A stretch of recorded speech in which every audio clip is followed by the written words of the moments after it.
मान लेते हैं कि मेरे पास बहुत पैसा है।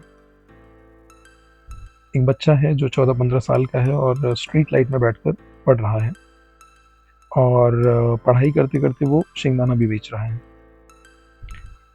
उसकी आर्थिक मदद करने के लिए, फ़ाइनेंशियल हेल्प करने के लिए मैं उसके पास गया और मैंने उससे कहा कि मैं आपको रोज़ ₹100 दूँगा और मैंने ऐसा ही किया। मैंने उसे दिन के ₹100 देने शुरू किए। बच्चे ने ₹100 जमा किए और पेन, पेंसिल, स्टेंसिल जो भी चीज़ें होती हैं, स्कूल स्टेशनरी मटेरियल जो भी हैं, वो उसने खरीदी और अच्छे से पढ़ाई करने लगा। मैंने देखा कि उसके मार्क्स सिग्निफिकेंटली बढ़े। अब वह 50% के आसपास मार्क्स ला रहा था। ये देखते हुए मैंने कुछ दिन बाद उसका ऑफ़र बढ़ा दिया। मैंने उसे दिन के ₹500 देने शुरू किए। बच्चे के मार्क्स में फिर इज़ाफ़ा हुआ। अब उसने पैसे जमा किए और उसने कोई अच्छा-सा क्लासेस लगा लिया। अब उसके मार्क्स लगभग 70% पहुँच चुके थे। मैंने और मार्क्स बढ़ाने के पर्पज़ से दिन के ₹1000 देने शुरू किए। मार्क्स और बढ़े, अब लगभग 90 प्लस हो चुके थे। पर मुझे सुकून नहीं था। मैंने दिन के 2000 देने शुरू किए। बच्चे ने कहा कि सर रोज़-रोज़ आकर पैसे देने की बजाय आप ग्रेजुएशन तक का पैसा एक ही बार में दे दीजिए। मैंने भी पैसे एक ही बार में दे दिए। कुछ दिन बाद ना वो लड़का वहाँ था, ना ही उसकी दुकान। मैं समझ गया था कि बच्चे ने मेरे साथ गलत किया है। बच्चे ने मुझे धोखा दिया है। कुछ समय बाद अपने इस गम को भुलाने के उद्देश्य से मैं घूम रहा था और अचानक मेरी नज़र उस बच्चे पर पड़ी, जो एक अच्छी खासी बाइक पर अपनी गर्लफ्रेंड के साथ बैठकर घूम रहा था। मैं उसके पास गया और मैंने उससे पूछा कि आप मेरे साथ ऐसा क्यों किया? क्या गलती थी मेरी?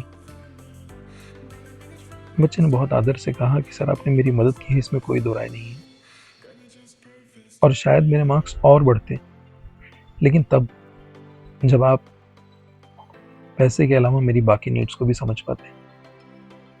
लेकिन आपके हिसाब से तो पैसे बढ़ाने से मार्क्स बढ़ते हैं। अगर ऐसा होता सर तो जितने भी पैसे वाले लोग हैं उन्हीं के बच्चे फर्स्ट आते और अच्छे मार्क्स लाते। नहीं सर, मुझे भी फैमिली, माँ-बाप, रिश्ते, दोस्त ये सब चाहिए। कोई बात करने वाला चाहिए। I am not a machine. You should have uplifted the other factors I was less in, I was lacking in. बस इस बैरल को अपनी लाइफ समझिए। Financial security, physical health, emotional wellbeing, relationships, personal growth, purpose and meaning of life, then social contribution, spiritual fulfillment, and safety and security. It actually varies from person to person.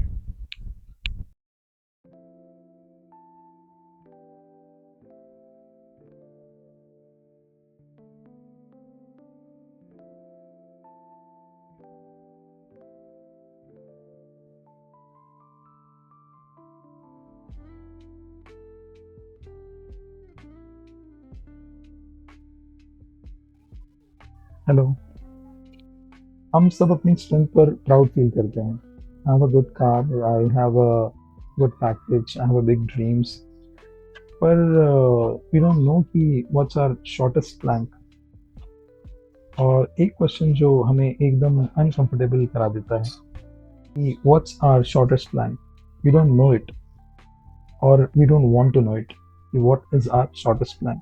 सोचिए कि आपके bank account में बहुत पैसे हैं, आप माला माल हैं, करोड़पति हैं, अरबपति हैं और डॉक्टर आपसे कहता है कि आप स्ट्रेस लेना बंद कीजिए, नहीं तो बॉडी रिप्लाई करना बंद कर देगी। आप फिजिकली फिट हैं, आप सक्सेसफुल हैं, लेकिन घर आने पर आपसे बात करने के लिए कोई भी नहीं है। और मुझे बताइए वो पैसा किस काम का, वो सक्सेस किस काम की? किसी काम की नहीं है। सक्सेस का टेस्ट भी अकेलेपन के सामने फीका पड़ जाता है। कल्पना करें कि आप बहुत इंटेलिजेंट हैं, बहुत काबिल हैं, लेकिन आपका जो इमोशनल कंट्रोल है वो ज़ीरो है।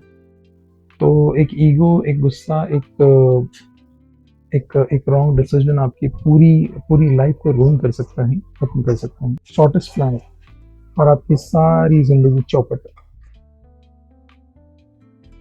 शॉर्टेस्ट प्लैंक और आपकी सारी कैपेसिटी लिमिट हो गई। लाइफ का एक ब्रूटल नियम है, your greatest strength will never determine your capacity but your weakest factor will. अब ज़रूरत है कि हम अपने अंतर्मन से पूछें कि हमारी वो सबसे शॉर्टेस्ट प्लैंक क्या है, क्योंकि हमारी जो पोटेंशियल है वो उसी शॉर्टेस्ट प्लैंक से लीक होती जा रही है। और हम कितना भी अच्छा कर लें बाकी चीज़ों में, लेकिन अगर हम अपनी वीकनेसेस को नहीं जानते तो फिर सब चौपट है। सबसे बड़ी प्रॉब्लम ये है कि हम जिस एरिया में सबसे अच्छे हैं हम उसी को और आगे करते चले जा रहे हैं।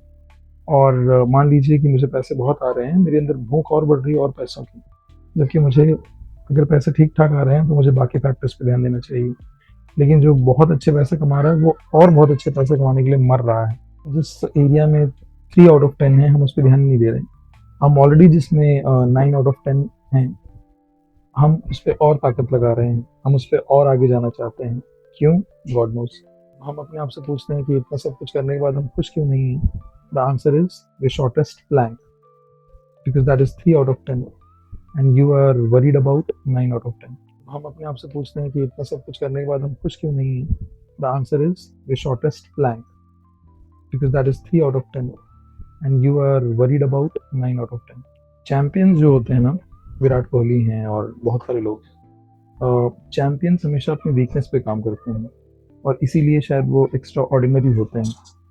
और हम भी अगर अपनी लाइफ की शॉर्टेस्ट प्लैंक पर ध्यान दें, अपनी लिमिटेशंस पर ध्यान दें, तो yes we can also be successful, we can also be extraordinary. तो आप निकालें अपने लिए कुछ 5-7 मिनट और ड्रॉ कीजिए अपने लाइफ के factors which is very much important in your life, and draw your barrel.